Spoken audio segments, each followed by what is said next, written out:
नमस्कार, मैं रचना शर्मा चढ़ती कला टाइम टीवी देख रहे सभी दर्शकों का स्वागत करती हूं। आप देख रहे हैं हरियाणा के समाचारों की शुरुआत से पहले एक नजर आज की मुख्य सुर्खियों पर।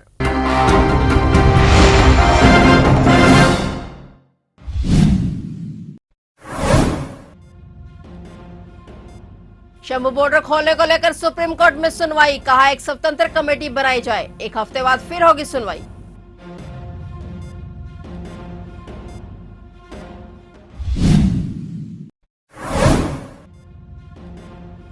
रोहतक की पीटीसी सुनारिया में passing out parade, Haryana police में 1265 जवान हुए शामिल, सीएम नायब सैनी ने सलामी लेकर दी बधाई।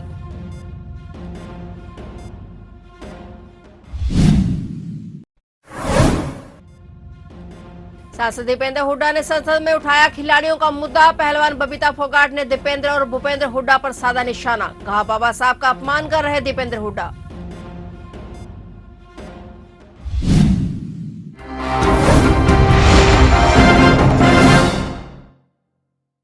और अब समाचार विस्तार से। शंभू बॉर्डर खोलने को लेकर पंजाब हरियाणा हाईकोर्ट द्वारा दिए गए आदेश के खिलाफ हरियाणा सरकार सुप्रीम कोर्ट पहुंची। वहीं मामले को लेकर आज बुधवार को सुनवाई हुई। सुप्रीम कोर्ट ने आदेश में कहा कि एक स्वतंत्र कमेटी बनाई जाए जिसमें राज्य सरकार के लोग और कृषि एक्सपर्ट हों जो हरियाणा के शंभू बॉर्डर पर प्रदर्शन कर रहे किसानों से बातचीत कर सके। और साथ ही कहा कि पंजाब और हरियाणा कोर्ट को नाम सुझाया जाए जो इस कमेटी के सदस्य हो सकते हैं। सुप्रीम कोर्ट ने एक हफ्ते में दोनों सरकारों से नाम मांगे हैं। सुप्रीम कोर्ट ने शंभू बॉर्डर पर फिलहाल यथास्थिति बरकरार रखने को कहा है। वहीं सुप्रीम कोर्ट ने कहा कि एक हफ्ते के बाद मामले की सुनवाई होगी। तो वहीं पंजाब सरकार ने कहा कि हरियाणा सरकार बॉर्डर को खोलने पर विचार करें ताकि लोगों को असुविधा न हो। रोहतक हरियाणा के 1265 पुलिस के जवान ट्रेनिंग कर पास आउट हो गए। यह पास आउट कार्यक्रम सुनारिया स्थित पुलिस ट्रेनिंग सेंटर में आयोजित किया गया जिसमें हरियाणा के मुख्यमंत्री नायब सिंह सैनी बतौर मुख्य अतिथि मौजूद रहे। कार्यक्रम को लेकर सीएम सैनी ने परेड का निरीक्षण किया। प्रशिक्षण लेने वाले पुलिस के जवानों को शपथ दिलाई गई। राष्ट्रीय ध्वज और पीटीसी सुनारिया के ध्वज को सलामी दी गई। सीएम सैनी ने पास आउट जवानों और उनके परिवार वालों को बधाई देते हुए कहा कि इन जवानों को अपराधियों के दिल में खौफ पैदा करना है, आम जनता के दिल में सहयोग और सेवा का भाव उत्पन्न करना है। हरियाणा पुलिस को मजबूत करने की जिम्मेदारी इन जवानों के कंधों पर है। बता दें कि पुलिस कर्मियों की ट्रेनिंग पूरी होने के बाद ये पासिंग आउट परेड आयोजित की गई है। इसमें पीटीसी सुनारिया और मधुबन के जवान हिस्सा ले रहे हैं। पासिंग आउट परेड के बाद सभी जवान ड्यूटी ज्वाइन करेंगे और ड्यूटी पर तैनात होने से पहले जवानों को शपथ दिलाई गई है। लोकसभा सदन में रोहतक से सांसद दीपेंद्र सिंह हुड्डा ने खिलाड़ियों को नौकरी और रिवॉर्ड को लेकर बीजेपी सरकार पर हमला बोला है। उन्होंने कहा कि मौजूदा बीजेपी सरकार ने कांग्रेस की पदक लाओ की नीति पर रोक लगा दी है और इसके साथ ही खिलाड़ियों को साल 2021 में कोई कैश रिवॉर्ड नहीं दिया गया है। उन्होंने कहा कि हमारे खिलाड़ियों को सम्मान मिलना चाहिए। हमारे खिलाड़ी भारत का झंडा उठाने के लिए विदेशी खिलाड़ियों से लड़ेंगे तो उनका सिस्टम और सरकार लड़ने की जरूरत न पड़े।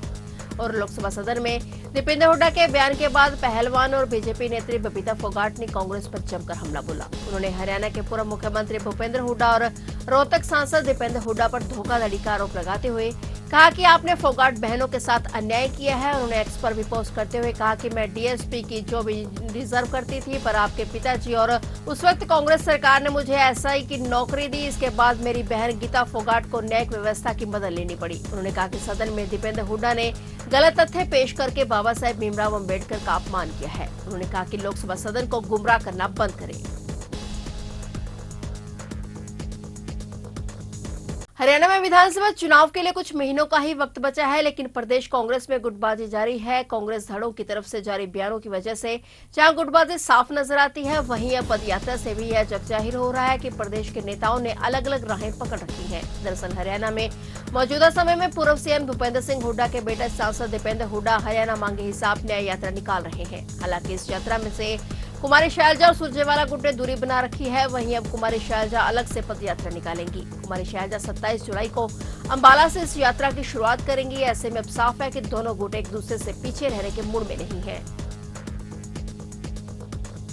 आज दिल्ली एनसीआर में बादल झमाझम बरस रहे हैं। लोगों को गर्मी से राहत तो मिली लेकिन यह बरसात अब स्थानीय लोगों के लिए आफत बनती हुई नजर आ रही है। सोनीपत में बरसात से गर्मी से राहत तो जरूर मिली है लेकिन सड़कें लबालब पानी से भरी है जिसके चलते वाहन चालकों को भारी परेशानी का सामना करना पड़ रहा है। सोनीपत गोहाना को जोड़ने वाला शनि मंदिर रेलवे अंडरपास स्विमिंग पूल का रूप धारण कर चुका है, जिसमें एक कार फंस गई तो कार चालक ने कूदकर जान बचाई। शहर के मुख्य चौक चौराहे भी पानी से लबालब भरे हैं। स्थानीय लोगों ने भी इस बरसात के बाद नगर निगम प्रशासन के अधिकारियों को जमकर कोसा है। बता दें कि विभाग ने सोनीपत, पानीपत, करनाल, चीन, कैथल, कुरुक्षेत्र में तेज हवाओं के बीच मध्यम बारिश का अलर्ट जारी किया हुआ है। वहीं दक्षिण हरियाणा और यमुनानगर भारी बारिश की चेतावनी जारी की गई है।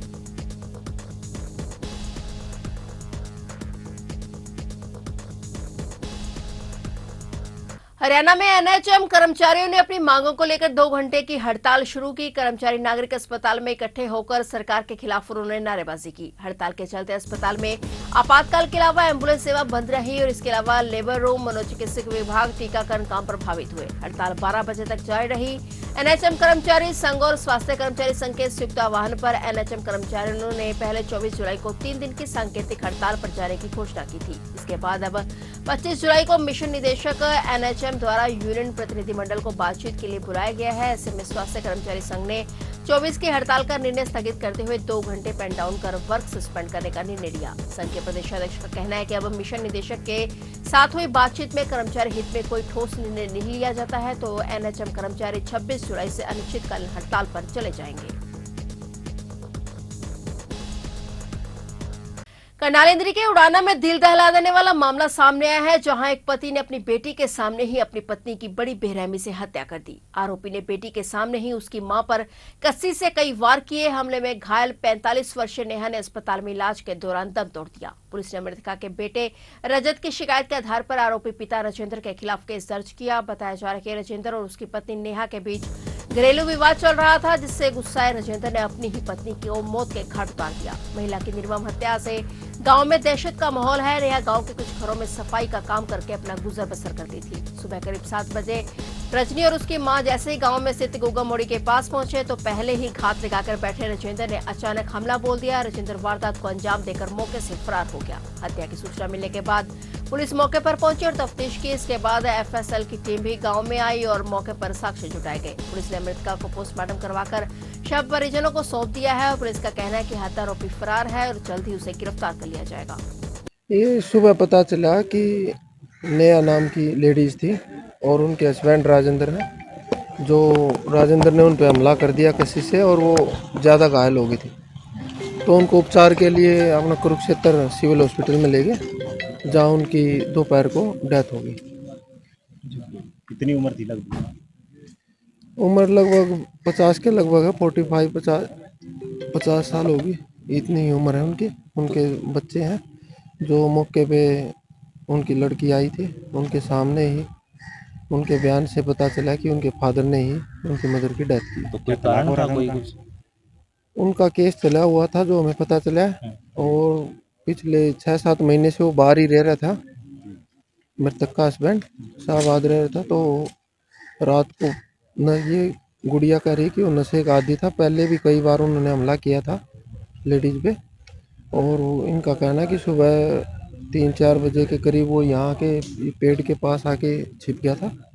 तो जैसे ही ये लेडीज आई उन्होंने वार कर दिया इस पर। तो किन धाराओं के तहत मुकदमा दर्ज किया?